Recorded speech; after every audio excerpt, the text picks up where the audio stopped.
Today I get to talk with Carlin Isles, and he is the fastest rugby player in the world, two-time Olympian. How are you today, Carlin? I'm great. How are you? I am good. And I got to hear a little bit of your story a couple weeks ago, and I just thought it was so interesting. And I wanted you to come on the show and tell us a little bit about it. So go ahead and, first of all, just share a little bit about you and about let's even start with like your childhood, where you went to school, all of that kind of stuff. So I'll start off from the beginning. I was actually born in Akron. Oh, that's awesome. My twin and I, and we got taken away from my mother at a young age. And so we got put into a foster care system where the first home wasn't really conducive for us. Yeah. I was running away from home a lot. I had to fight to protect my twin and I. Wow. And I remember, prior to that, when we first got taken away from my mom, my twin and I were outside, and we were in a car. It was summertime, and all these cops came and they swarmed my mom's apartment. Oh my gosh. And they put my sister and I in the back of a police car, and they put her in the back of a paddy wagon. And I was just like, wait, I want to give this to my mommy. So I got out the police car, and I picked up a flower, and from the grass, they opened up the paddy wagon, and they gave her that flower. I gave her that flower, and then that was the last time I seen her. Oh my gosh. And so her and I jumped from foster home to foster home, where, I had to, fight a lot to protect her and myself. I used to run away. I used to pray to God. I was like, God, please get me out of here. Yeah. Because I knew, especially at a young age, that if I continued to stay in this type of environment, I'd probably end up dead or in jail, because it wasn't really healthy for us. We didn't celebrate birthdays. Yeah. We had to eat dog food. Oh my gosh. Yes. And my sister and I, we were in and out of homeless shelters and living out of cars. And so for me, I always had a fight. And I remember I was praying. I said, God, please get us out of here. And I was like 7 years old. 2 weeks later, he introduced a family that came to visit my sister and I. And my dream, as far as my prayer, came true. They ended up adopting us. We ended up moving to East Canton first for a small extent of time. Okay. And at that point in time, I went to school, and I was in third grade, and I couldn't read, I couldn't write, I couldn't do anything. Right, because you hadn't been focusing on that. And so we ended up moving to Jackson, where my parents got a house built, and they wanted a better education for us. And so they had kids of their own. They brought us. We got adopted. And then when I was 8 years old, I found out I had a gift. And I remember I played football my first time, and I didn't know anything about football. Right. And so again, new stuff being introduced to you. Yep, yeah. New stuff introduced to me. And I went out there, and the guy was like, man, people was like, your son's fast. And I remember my dad came up to me. He said, if you're the fastest, don't ever let anybody beat you. And I took that to heart. And so from that point on, I nurtured and I worked at my gift. And I knew I wanted to, go to college. I wanted to be a professional athlete. I don't know what. I also wanted to be a teacher. But I worked my butt off. Yeah. And I ended up graduating. I went to States. Broke a lot of records. So played football. Football and track. Football and track. Okay. So I was really, really good in track and football as well. And so had D1, D2 offers in football and track. I ended up going to Ashland University, where I did football and track. That's amazing. Yep. And so I was probably about my second year. I became All-American my first freshman year, broke some records, and then I ended up leaving. Why did you leave? I ended up leaving track. I just knew for me, what actually happened was my sophomore year, I was doing well. And I kept like, man, this isn't for me. Something is, God has something different for me. Okay. And so I always wanted to be a professional athlete. And I remember at the time I was studying film of Michael Rogers, who I idolized when I was in high school. For people who don't know who that is, who is Michael Rogers? He was a track Olympic runner. So he ran for Nike, went like 9.8 and 100. And I was like, man, he grew up from nothing and made something of himself. Right, yeah. And so for me, I could relate to that. Yeah, absolutely. And so I was like, man, God, my vision is different, And I couldn't really see, but I had a feeling. You knew something was going to be different so for you. I was back home working for my mom. My mom owns 3 businesses. Okay. And I was running in the snow on lunch breaks. I was going to this training, that training. I'm just trying to make it professionally. Yeah. And my good friend to this day, his name is Chris Majori, and I was training kids out of his gym, one of his gyms. And so he was like, you're not going to be no faster being in Ohio. And he said, wherever you want to go, you can go. And so at that time, I'm just like, it was a dream for me. And so I hit up Michael Rogers on Instagram, and I didn't think he would get in contact with me because he's a professional athlete. Yeah, okay. You know, who am I? You know, I ran fast, but these are high-level athletes. Right. And so I talked to his coach, talked to Chris. 2 weeks later, I packed up all my stuff, and Chris was like, you ready to go? And I said, I'm ready. And so I moved to Austin, Texas. Wow, that's amazing. And that's where he trains people? Yep, so that's where he trains. He has a training group. Daryl Woodson was the coach. Okay. So they had a caliber Olympic athletes, high-level professional athletes, and then here I am. And 3 months later, I was running on national TV. So my dream was to try to make the Olympics, to go to the Olympics. And I end up qualifying for the Olympic trials. And this is about 2012. I was like 21 at the time. Okay. And I was 2 weeks from Olympic trials, and I came across Rugby on the internet. Now, mind you, Chris Majori was like my sponsor. And so I probably had like $500 to my name. Oh, my gosh. I'm like, if this don't work out, then I'm screwed. But this guy believed in me. I needed somebody to believe in my dream. Right. And okay, and how random. So you're like training for Olympic trials for track, and then you come across rugby. Yeah, so I was on the internet. So I was studying biomechanics like I usually do, watching film. Okay. And I was studying, I started watching it. And I'm like, you know, what if I became the world's fastest rugby player? What if I made the USA team? What if I was able to inspire millions of people around the world with my story? What if I was able to go to the Olympics? And that was my vision. Yeah. So when I first saw rugby. And so I was just like, and I knew I was tenacious. I knew I had the speed. I looked it up, looked some things up, and I found the CEO. So I was like, who can I contact? Yeah, okay. I sent him an email. He called me the next morning at 5 a.m. And I didn't think nothing about it. So I'm just like, okay, cool. I picked it up. We started talking. I told him my accolades. And he said, I think you'd be a great fit for the USA team. So I'm like, cool. I'm going to go down to the Olympic Training Center in San Diego. Wait, so you're getting ready to do track Olympic trials, and you make this decision to leave that to try rugby. Correct. And so before I left, I told my training group, I said, I'll see you in the 2016 Olympics. And, you know, I told my friends, family, and some people thought it was crazy. And I told Chris, I said, Chris, he said, are you sure? You're 2 weeks from the trials. I said, yeah. Because I wanted you wanted something different. I knew I wanted something different. I knew I wanted to be able to be self-sufficient. And I didn't know, there was a lot of unknown, uncertainty. Because if I didn't make this Olympics, then what? I couldn't live like that for another 4 years. Right, sure. Right. And I'm trying to get a professional contract with a shoe deal. And also, I was just like, what if I got a contract with Nike? So all of this vision that I had, my thing was I had to see past what the eye could see. Right. Even though people didn't see my vision, I saw past what the eye could see. You saw it, yeah. Yep.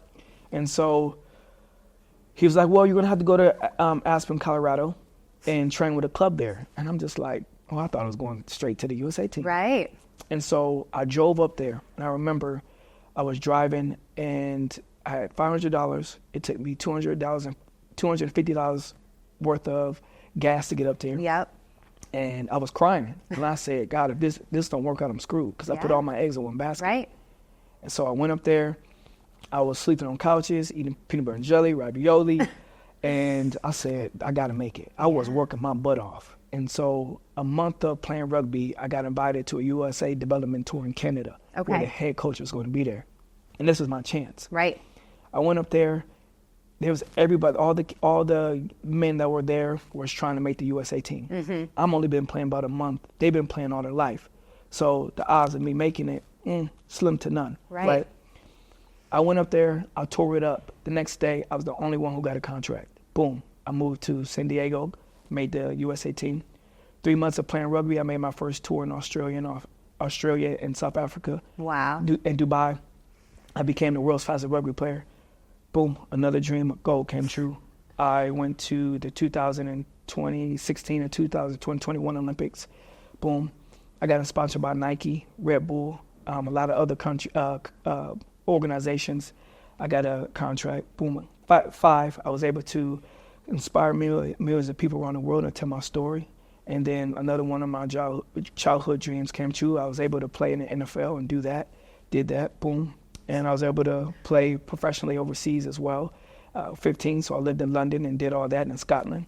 And I was able to travel the world every year. I go to 10 countries and travel and do that. And yeah, and so everything I wanted came true plus more. And even on outside of that, I was a principal. I'm a director for public relations and community initiatives for the Stark County Prosecutor's Office and Prosecutor Kyle Stone. I got my MBA. So everything I wanted in my life came true plus more. And it was just dedicated to, one, having a vision, two, believing in myself and God and knowing God's voice and him leading me and directing me. So I've overcome a lot of challenges in my lifespan, but I never stopped. And I always saw past what the eye could see. Yeah. Carlin, I think one of the most important parts of your story is that you do share like where you came from. Yeah. Because here in Akron, especially in any urban areas, there are so many kids out there that have had a really rough start. Whether it is like coming up through the foster care system or even just having a rough start in their own homes. And it's so inspiring to me that you at such a young age, like 7, 8 years old, you were like, okay, this is what I'm going to do. And I think that's why I wanted to bring you on the show, because I wanted other kids maybe or even parents that are watching that might have kids that are in a place that are struggling. I wanted them to know like, hey, you can change this. You can be inspired by people around you and change your own situation. Maybe they're not going to become the world's fastest rugby player, but maybe they could. But maybe they can be inspired to do their own stuff. Correct. And so, what if you were speaking to a young kid, maybe a kid in the foster care system right now who is struggling, they're 8, 9 years old, what would you say to them? My thing would be, what I would say to them is, know who you are. You have to know who you are, and you have to believe in yourself. Your validation doesn't come from anybody else but yourself. And regardless of your situations or your struggles, there's always a way, and you got to find that way. And you got to learn how to be sometimes everything for yourself, because sometimes when you need people, they're not always there. So you got to learn how to be everything you can be for you, because at the end of the day, it's going to boil down to you. And you got to continue to put the objective over any type of emotional issue, because emotions fickle and not credible. Yeah. And so if you can steer your emotions, regardless of how you feel, when the sun decides to come out, you're going to be right where you need to be. But if you go and you sway based off of how you feel, or if people believe in you or not, or your situations, you're going to sit down too long and you'll never get up. So you got to continue to move in the direction that you want to go, regardless of your circumstances or where you're currently at.